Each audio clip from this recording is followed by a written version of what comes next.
There's a paradox that I have observed. In a more authoritarian system, few people criticize the government, but few people believe the government. In a democracy, many people criticize the government, and many people also believe the government.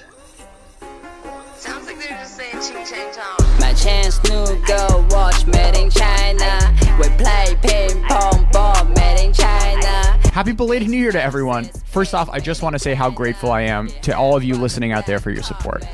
Over the past year, listenership per episode has grown from 2,000 to 4,000, which I know has only happened through word of mouth. I'm looking forward to a new year filled with shows on industrial policy, local legislatures, architecture, Baijiu, and tons more. And the next time you see a friend who you think might like this show, don't just tell them about it, grab their phone and subscribe for them. So finally, I want to correct the record from last week's episode. In 4 months, I am turning 30, not 40. How does a bookish Beijing teenager who found himself stuck spending 6 years planting potatoes in the Gobi grow up to study with Janet Yellen, teach at Wharton, and now lead one of Asia's most successful investment firms? Weijian Shan recounts his personal history in his recent memoir, Out of the Gobi, My Story of China in America. As one Douban review describes it, the book is a long, torturous, and rapid stream of his first 40 years. Weijian Shan is the chairman and CEO of PAG Group. We also have with us today longtime guest host Athena Cao. She's an investment analyst based in Beijing. Mr. Shan, welcome to China Econ Talk. Thank you. Thank you for having me. So first off, I just want to say thank you for writing this book. This is clearly a very personal book, and it's certainly a hard time in your life. So I appreciate you sharing your and your generation story. To me, it's not so personal. It's not autobiography. It's a memoir. And the purpose of writing this book is really to tell part of Chinese modern history, which I think is very important. Sure. Which I and my peers and people of my generation lived through. So it's basically an eyewitness account of that part of the history. Initially, the book ended my first manuscript in 1975 when I got out of the Gobi. But my publisher said, oh, no. The readers would like to know what happened to you afterwards. And the reason I ended the book in 1975 was because I thought that part of the history was more important than anything else. Sure. It's not about myself. It's about really history. But from personal perspective, the history, I suppose, is more vivid because it's how we lived through it. Sure. Yeah, exactly. So today is even more important because a lot of people would come out to say, you know, that is history. We're going to let time do the judgment. We cannot pick a side. So that kind of sentiment is really hard for us who haven't lived through it to understand. So for you to come out with such a personal story and from such a factual perspective is really important. A long time ago, about 40 years ago, the party made the resolution calling the Cultural Revolution a catastrophe. Hundreds of thousands of people, if not more, died during that period of time. Many people starved. All the schools were closed. I was out of school for 10 years. I have never attended secondary school. Probably I'm the only person you have ever interviewed who have not attended secondary school. So the party's conclusion officially, I think, is not too dissimilar to what we know. But in more modern times or more recent times, I suppose the party just chooses not to talk about it anymore because I suppose it's not a glorious part of the history. One of the 18 million youth who participated in Xiangshan is today's chairman of China. So the party line does depict this era as these glorious years that really built endurance in new China's backbone. How do you feel about that line? First, a slight correction. I think 16 million people were sent to the countryside during that period of time. That represented about 12% of China's urban population in 1969. And that was the biggest de-urbanization process in human history. I think that everything has two sides, but I think by and large, it was a disaster. It was total waste of human talents and resources. It's total waste of resources, period. So you write that you don't believe what doesn't kill you makes you stronger. Aside from wasting human resources and time, what other legacies did that era hold for your generation? Let me just give you some example. During that period of time, in 10 years, almost all books were banned. Reading was frowned upon. So when I was in the Gobi, spending 6 years toiling in the fields, doing hard labor, together with my peers, I was able to read some books in hiding. But most of my peers, after working 12, 14, 16 hours a day, didn't study. And in fact, it was not only physical energy and interest, it was not permitted by and large to read books. So after 10 years without education, when we came out of the Gobi, when we got into a new society, China changed after 1978 when Deng Xiaoping came back to power. Most of my peers were never able to find a decent job because they never acquired the necessary knowledge and skills. So most of my friends, I have to tell you, continue to live in relative poverty today. Mm-hmm. I wanted to write this book when I was a professor at the Wharton School. And then we had our daughter, second child. I became too busy. Teaching was very heavy and research was very heavy. So I shelved the project. I never forgot it. I always thought that this is a very important part of the history in China. And I write it so that people can remember it, so that the history of that type will not be repeated. You know, the way you articulate that is very similar to the rhetoric I heard growing up talking about the Holocaust. My uncle's mother was a survivor, and it took her decades to process and ultimately write her own memoir. So discussing these topics can still be seen as taboo. Taboo, I suppose, because it was so painful. Yeah. And in our particular case, we got out of it, and we survived. I think I survived better than most of my peers. But again, I think that many people, especially younger generation, who didn't live through that period of history, simply do not have enough knowledge of what happened. Younger people hear from their parents what happened, and bits and pieces. There are not too many people from my generation who could write a book like this because we were not educated. Yeah. So I thought it was my duty to write it down. And in fact, I'm in the process of putting it into Chinese so that there will be more of an audience, more of a readership for the book. Mm. My parents are 5 to 10 years younger than you, so they didn't participate in the movement. But just from seeing other relatives who did live through that era, it seems like that generation are not so good at communicating their emotions. Yeah, well, there's not too much to talk about. You know, it's not something that we're very proud of to tell the children. And most of the children don't really care so much if you just tell them bits and pieces.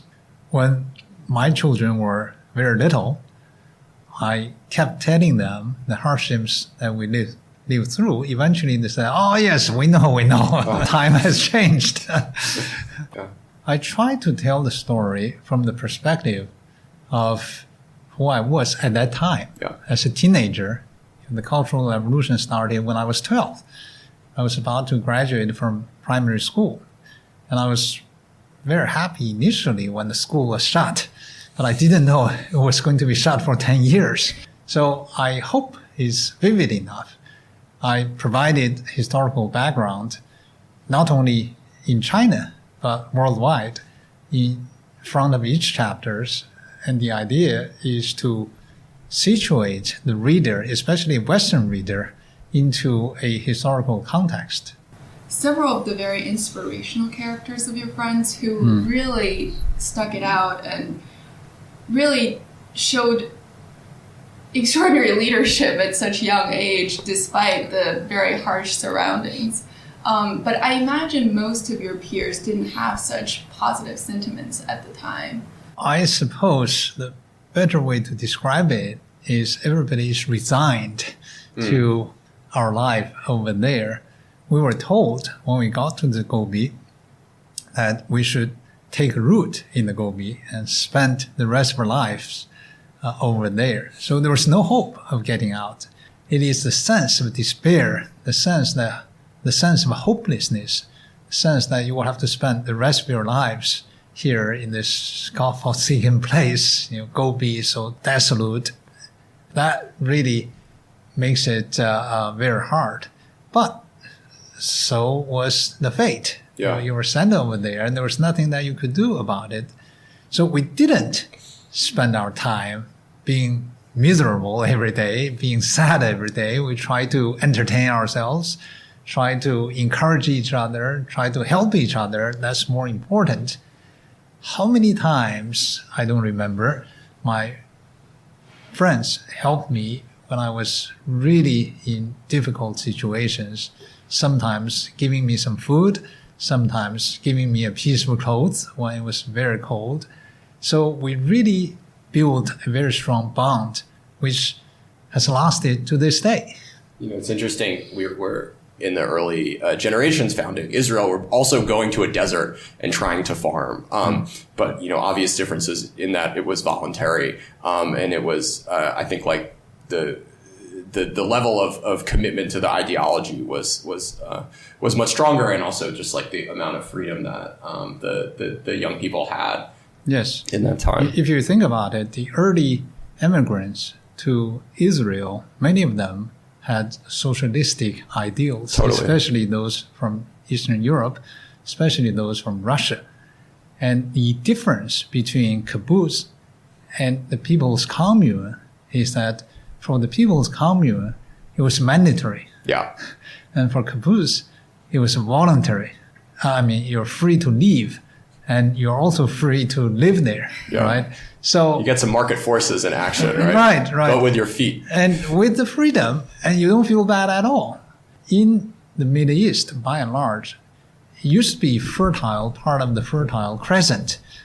And the land now has turned into desert, but it's not particularly salty. It's not mixed, the soil is not mixed with salt and alkali. That's a killer for crops. But in the Gobi, in Inner Mongolia, it's mostly the salt, alkali, that make it very, very difficult to grow crops. In the Gobi Desert, what do you think that people can do to improve their lot? There's very little. I had thought it was not possible because you can't farm in the Gobi Desert. But in more recent years, I've seen at least 3 examples of how people tried to improve their livelihood. I discovered that they built a golf course in the desert, and there are more sand traps on that golf course than anywhere else in the world, right? As you can imagine. And I also noticed that somebody built a space station, simulated a space station, because you come out, it's like on the Mars, right? So you would get that particular experience. It became a tourist attraction. And yesterday I was having dinner with somebody who was building a data center to house network clouds in a joint venture with Amazon in the Gobi. So I said, why in the Gobi? Because there's wind power, there's solar power, so energy is cheaper, and it's cold, much colder than southern part of China, and therefore cooling requires less energy. So people have figured out different ways to develop even the Gobi today. Yeah. The point is that if you allow them to do what they like to do, then it's good for them, it's good for the economy. Speaking of party lines, the other one is, without the party, there's no modern China. Well, leadership obviously is very important. When the leadership is wrong, then obviously the nation was not getting anywhere. But fundamentally, of course, it is the people who drive, I believe, history as well as their own life, right? But you have to give them attitude. You have to give them the freedom to do so. Could you talk about how it ended up working out for the majority of your cohort in the Gobi? Probably more than 90% still live at the bottom of the society. Not necessarily poverty, but of course among the lowest income families. And I would say maybe a couple of percentage of us eventually did anything, meaning really improved their life after that experience. Those who didn't give up studying typically did much better. Education is everything.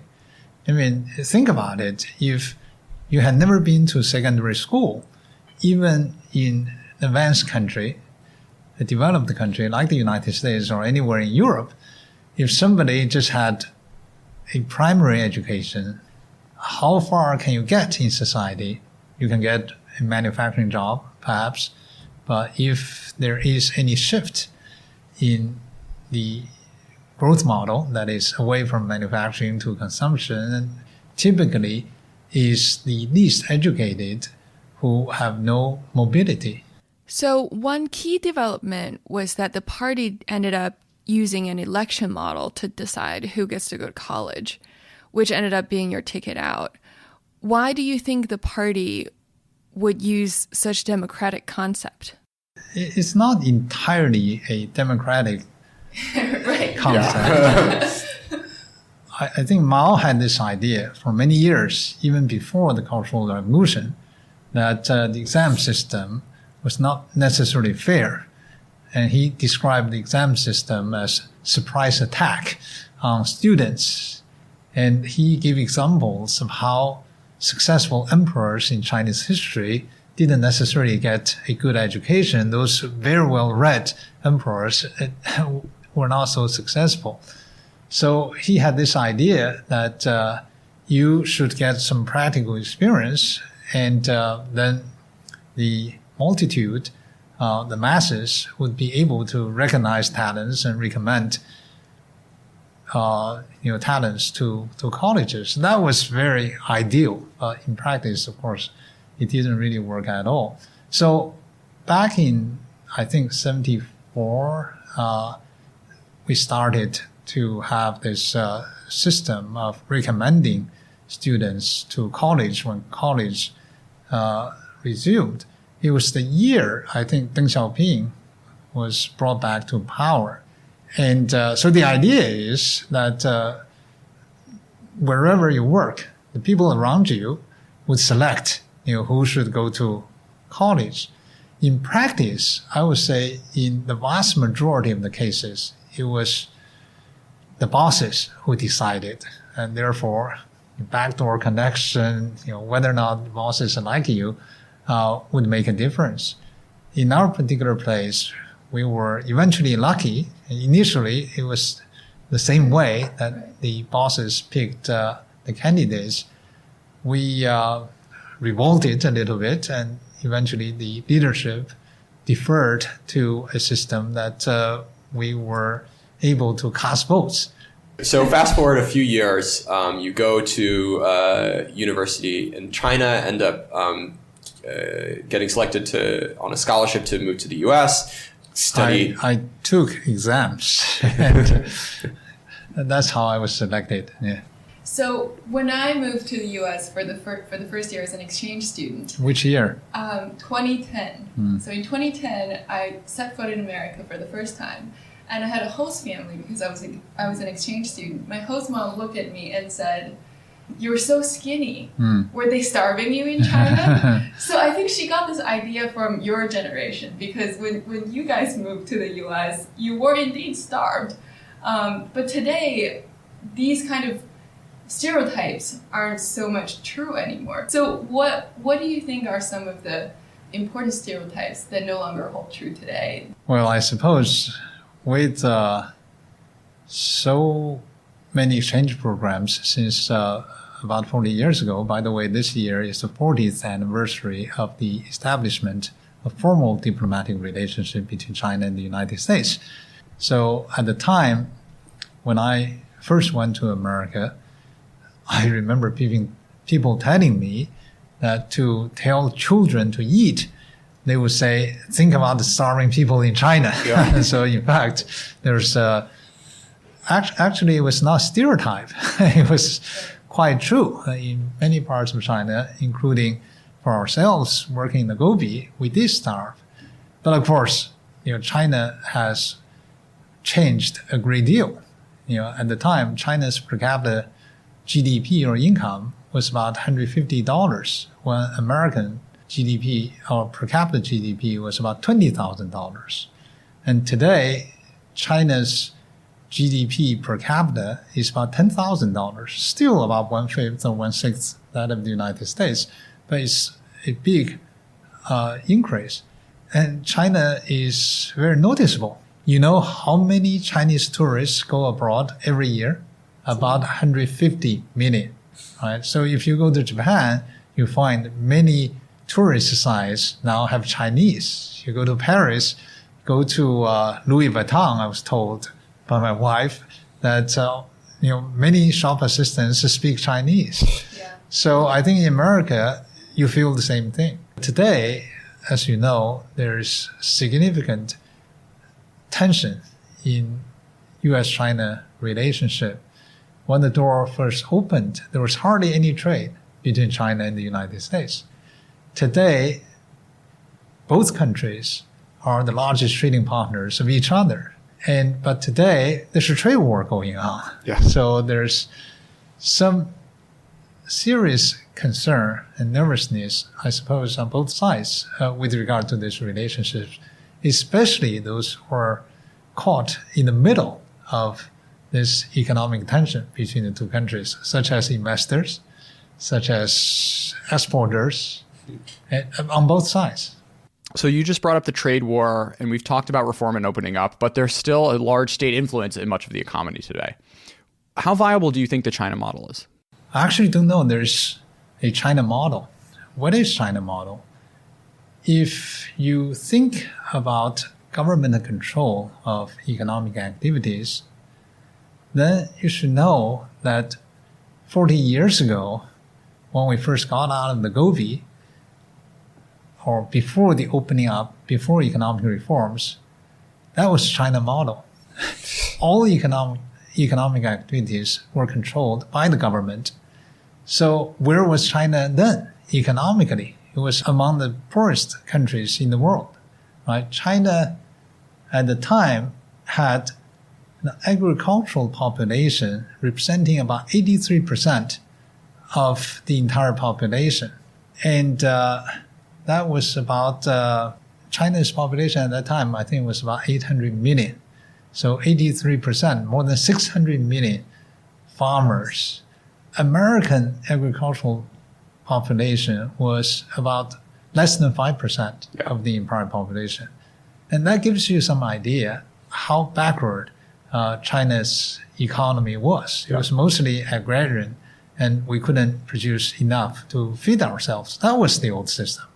So how did China develop in the past 40 years?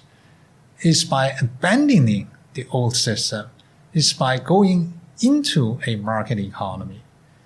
It is by allowing people to set up their own businesses and to do basically whatever they want. So today, the private sector accounts for 2/3 of the Chinese economy, and that is the major engine for economic growth.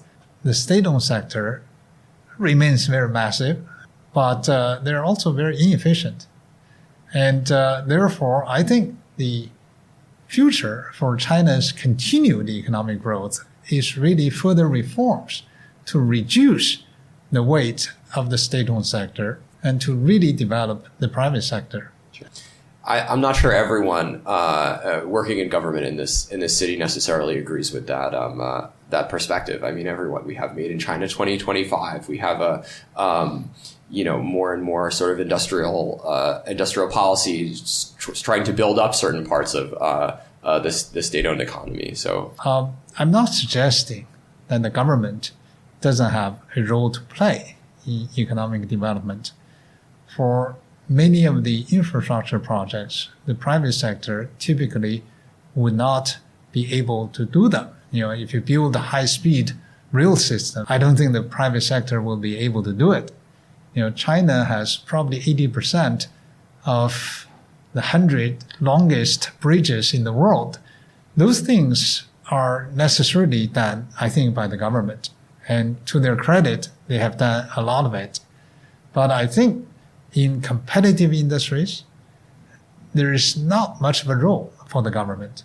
The reason for that is if you really want to be competitive, especially worldwide, not only in domestic market, but in the world market, then you should allow the poor performing firms to fail. State-owned company, almost by definition, cannot fail. Yeah. Because the government will always stand behind them. So you can't develop efficiency in that regard. You have bought out several companies from traditionally state-run companies. What were some of the challenges these companies faced going into more market-oriented spaces than they were used to? When I was a co-managing partner of TPG Asia, which used to be known as Newbridge Capital, we bought control of a nationwide bank. This is an American company buying control of nationwide bank in China. And the bank, Shenzhen Development Bank, had 300 branches throughout the country. It was government controlled. It was almost broken. It was certainly a problem bank. At the time, the capital ratio of that bank was nominally 2.3%. This was 2004. The capital requirement by regulators worldwide at that time was 8%. In truth, they hit so many bad loans. If they fully write off the bad loans, their capital would be negative. The bad loan ratio, as reported, was 11.4% in 2004. The actual was twice as bad. The company, of course, was not making money. And we took over that bank. And in about 5 years, we turned around that bank so that the capital ratio was increased to 10% or more than 10%. And our bad loan ratio came down from nominally 11.4%, actually twice that bad, to 63 basis points. Our profitability came up from almost nothing to $1 billion per year. We invested about $150 million. And for our stake, we sold for $2.4 billion. Eventually, we sold control to Ping An Insurance Group. And the lesson from that experience is that a state-owned bank was very broken, was not getting anywhere, was technically insolvent. But when we walked into there, we saw so many low-hanging fruits. There were so many inefficiencies. So eventually, we were able to improve the risk management system so the bank would not throw money away by booking bad loans, and that's how we turned it around. At the time, banking was almost a license to print money because at that time, interest rates in China was controlled. For a bank, there was a ceiling to the lending rate. There was a floor to the deposit rate. So the spread is like 3.5%, among the highest in the world. So as long as you don't throw money away, you ought to be able to make money. But the problem is that there was so little risk control that the banks would make loans, but they wouldn't be able to get the loans back. If you lose the principal, obviously you will lose money. So all we did was to tighten the risk management so that we don't make bad loans. We developed a credit culture so that the committee, our credit committee, would review the credit worthiness of the borrower as opposed to through relationships, through backdoor. And we took away the decision-making power to make loans from the frontline officers. So you can have a client relationship, but you can't decide whether or not to make him a loan. That's how we turn around that bank. So what was the deal dynamic like? I can't imagine the government just handing it over, this valuable asset to you. At the time, the government was actually very reform-minded. In 2002, 2003, China went through the entire banking restructuring process. So all the large banks, for example, ICBC, Bank of China, CCB, were all restructured, and eventually they carved out their bad loans into the AMCs, asset management companies, and they cleaned up their balance sheets, and they brought in foreign capital from the likes of ourselves, and then all of them went public in Hong Kong and in the United States. Now all of them are public companies. They invited independent directors to the board to help them improve the management. So by and large, I think today's banking system in China is quite well capitalized and reasonably well run. But was it dealing with the government throughout the transaction as pleasant as you just made it, or was there bureaucracies you have to deal with? Well, for details, you have to wait for my next book, which is in the process of being put together. Oh, wow. But like everything in China, it was very complicated. We started to negotiate to acquire control of Shenzhen Development Bank, SDB, in May of 2002. We didn't sign the definitive documents until June of 2004. We didn't close the transaction until December the 30th, 2004. So it took 30 months, 2.5 years to put that particular deal together. We had some ups and downs with the local government in Shenzhen. They were supportive, then there were problems, then they were supportive. And we had the support from regulators in Beijing all along, from the central bank, from CBRC, China Banking Regulatory Commission, all along. But it was a very difficult process. After 30 months, we got that deal done. And we consider ourselves to be very lucky. We remain the only foreign investor to have ever controlled a nationwide bank. Mm-hmm. Thinking about how China market has opened over time, today, if a Chinese investor wants to control a nationwide bank in America, that's totally not possible. It has never been possible, right? At that time, an American company could control a nationwide bank in China, made a lot of money out of it. And I also remember at that time, the second largest telecom operator in China was an American company called UT Starcom, which had about 70 million customers, just below China Mobile, but above China Unicom. Mm-hmm. So at the time, China was really making an effort to open up. Of course, for a Chinese investor to control a telecom operator in America is totally impossible then or today. So those reform measures opening up did benefit foreign investors, but it also benefited the Chinese economy. The bank became very profitable. In 5 years, we tripled, quadrupled our assets, and made it very, very profitable. To what extent do you think the U.S. complaints that are driving the trade war are justified? Trade, from the point of view of the economist, trade is better than no trade. More trade is better than less trade. Adam Smith established that long time ago. And if you look at the history of trade, which of course goes back to antiquity, before Adam Smith, it was really mercantilism. You believed, or our ancestors believed, that selling was good and buying was bad. And that's how Opium War started, right? Britain was not buying enough from China, so they decided, well, to make up for the trade deficit, they should sell something to the Chinese to get them hooked on the product, and that was opium. So I think, obviously, there are defects in the system, and there are defects under WTO. And there's no denying that America is running a very large deficit with China, and there's a desire to perhaps improve the trade relationship between the two countries, and there's also desire to reduce the trade deficit. And I fully understand it. But I think that protectionism doesn't help anybody. It doesn't help China for sure, but it doesn't help the United States in this particular case.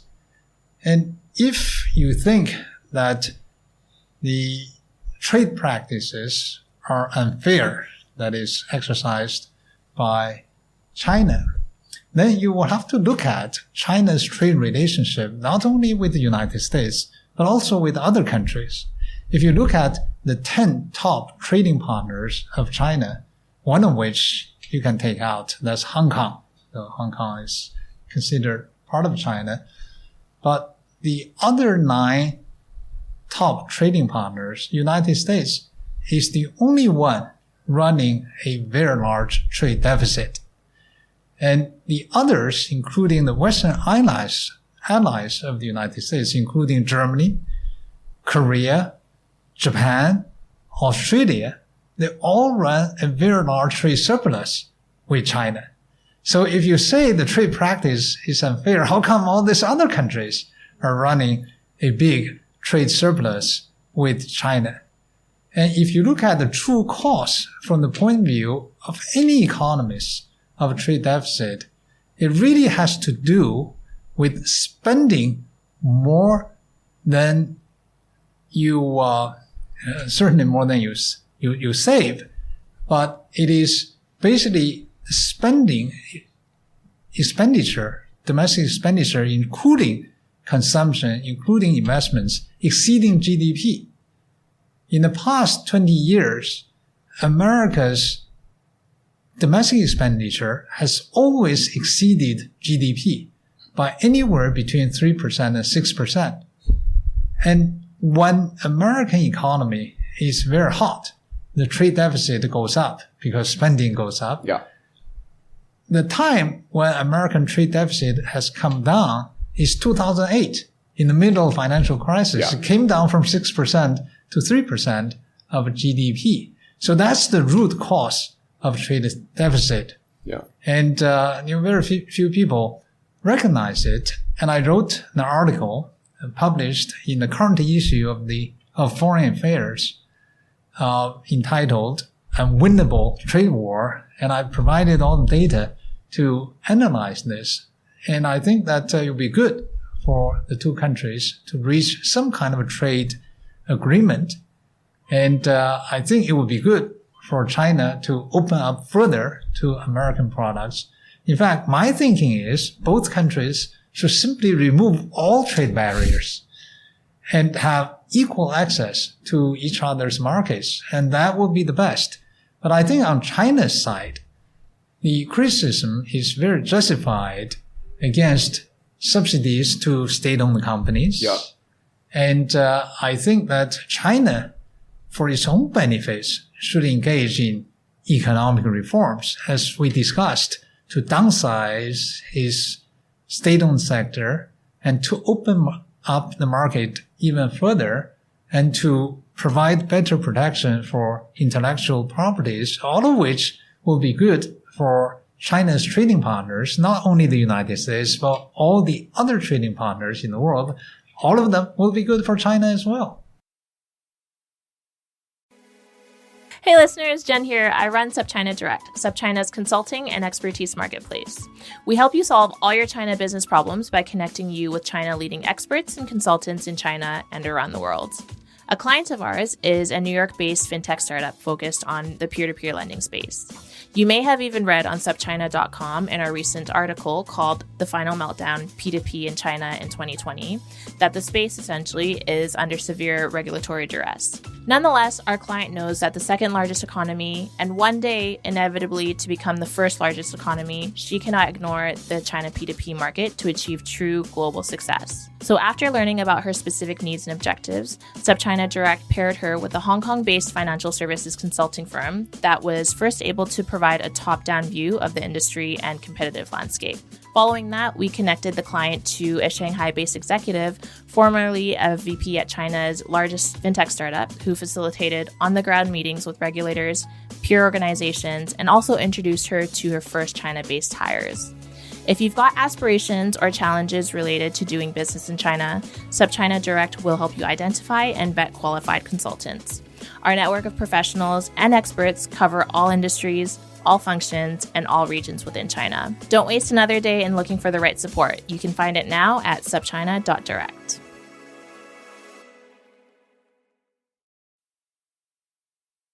I want to come back to education before we wrap up. About 37,000 Chinese students are currently in the States for education purposes. From my personal experience studying there a few years ago, it seemed like this generation of Chinese students in the U.S. aren't as politically aware. When I first went to Taiwan in 1989, I was struck by the fact that most people were so apolitical. They didn't really care about politics. Whereas people my generation in China really care about politics. And I came to the conclusion that if life is very good, then you don't care about politics anymore because there's not much that you want to change, right? If the life is not very good, you really care about politics because there are so many things you think that you can change to improve the life of the people. You know, I'm not suggesting that people should not get, if not involved in politics, at least be interested in politics. And that's certainly not me, not many people I know, but I don't think it's necessarily a bad thing. Do you worry that the propaganda machine is getting to us more easily? No. There's a paradox that I have observed. In a more authoritarian system, few people criticize the government, but few people believe the government. You know, my generation grew up being very skeptical of whatever the government says. And if you read China's social media, there are so many questions whenever the government says something, and by and large, they really don't believe. And sometimes the rumors are ridiculous, and yet they believe the rumors. So that's somewhat ironic. The more you want to control the information, the less people believe what you say. In a democracy, many people criticize the government, and many people also believe the government because you think that the information flow is free, and you can get all the information, and therefore you try to believe things that you hear. So the fact that you don't have free access to information doesn't necessarily mean that you stop making judgments, you stop questioning things, you stop to become skeptical. And my experience is you become more skeptical. You question even more. You try to learn about facts even more. So this is what I call the paradox. I'm not so worried about it. In this world, as I just mentioned, 150 million Chinese go abroad as tourists. Yeah. And outside of China, you have free access to everything you would like to know. You know, not only in English or in foreign languages, but also in Chinese. But not a lot of people really care.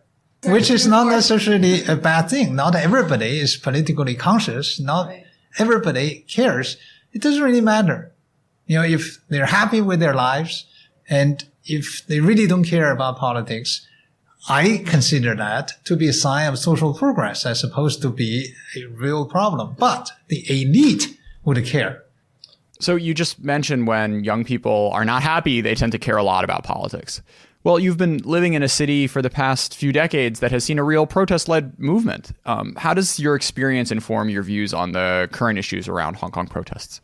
I think to aspire for democracy is very justified anywhere in the world. But Hong Kong is a very peculiar situation. I published an article in the Financial Times back in September in which I went back to the history of how universal suffrage was introduced, how it was rejected, and I asked the first question, since the handover of 1997, what freedom have we lost in Hong Kong? Hong Kong is considered one of the most free societies in the world. And our way of life has not changed since 1997. And if you look at the representation of the government since the handover, it actually has changed. but for the better, right? Under the British rule, Her Majesty appointed the governor, and that was it. And today we have a LegCo, half of which was directly elected, 70 members. 29 members of the 70-member LegCo are opposition leaders. They bicker so much, so almost nothing gets passed. There's gridlock in Hong Kong as in the United States and elsewhere. And the CE, chief executive, is elected by an election committee of which all LegCo members are members. And of course, that's not democracy. That's not universal suffrage system. 1,200 people elect the CE. But that, I would say, is at least much better than the British system. On August 31st, 2014, the National People's Congress, as required by the basic law, which is the constitution in Hong Kong, decided to introduce universal suffrage to Hong Kong, starting from 2017. One person, one vote for the CE, and one person, one vote subsequently for the entire LegCo. Where the consensus broke down was over the nominating process for candidates to stand for election.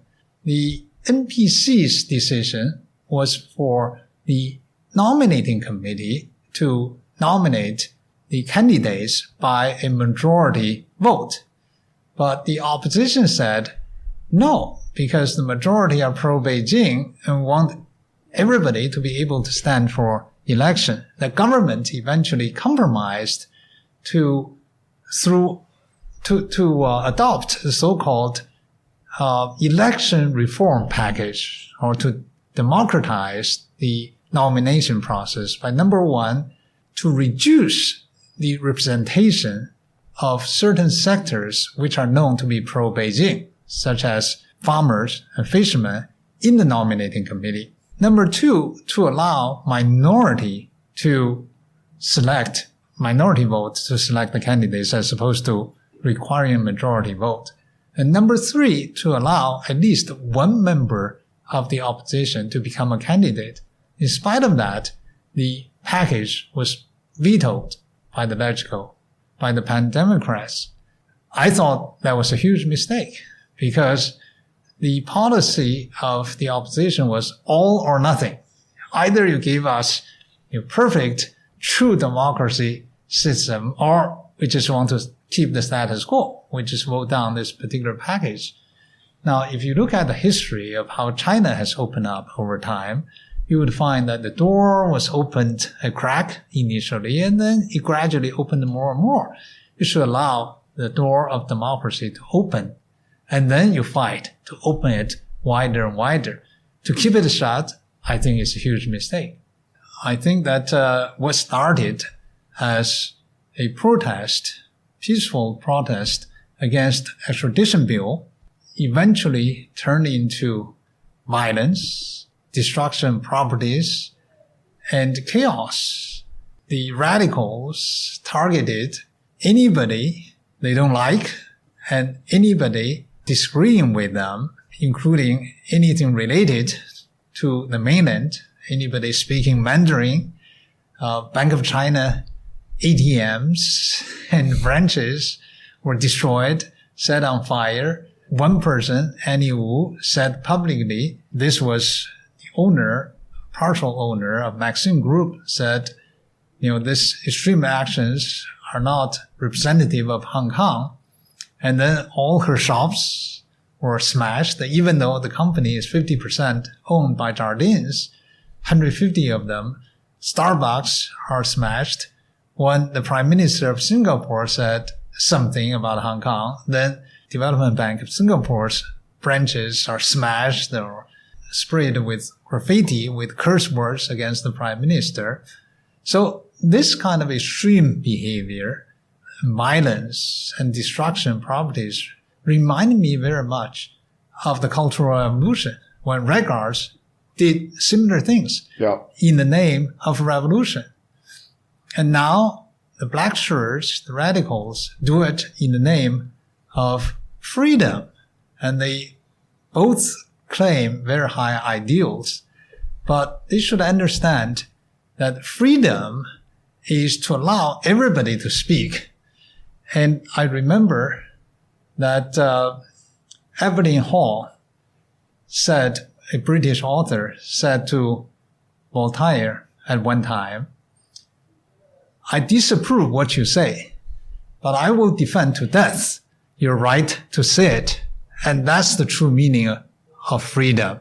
And I hope that people understand it so that we can have true freedom in Hong Kong, that everybody can continue to speak their mind, which in Hong Kong, people have been able to do so until, I must say, more recently. Well, thanks so much for coming on to China Econ Talk.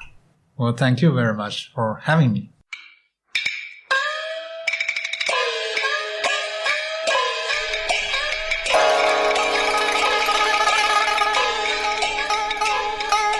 China Econ Talk is edited by Jason McRonald and Kaiser Guo and is a proud member of the Sinica Network from SUP China. For other great shows on China, check out the Caixin Sinica Business Brief, the Pan Daily Tech Buzz China, the New Voices Podcast, and of course, the Sinica Podcast, now in its 9th year. Until next week.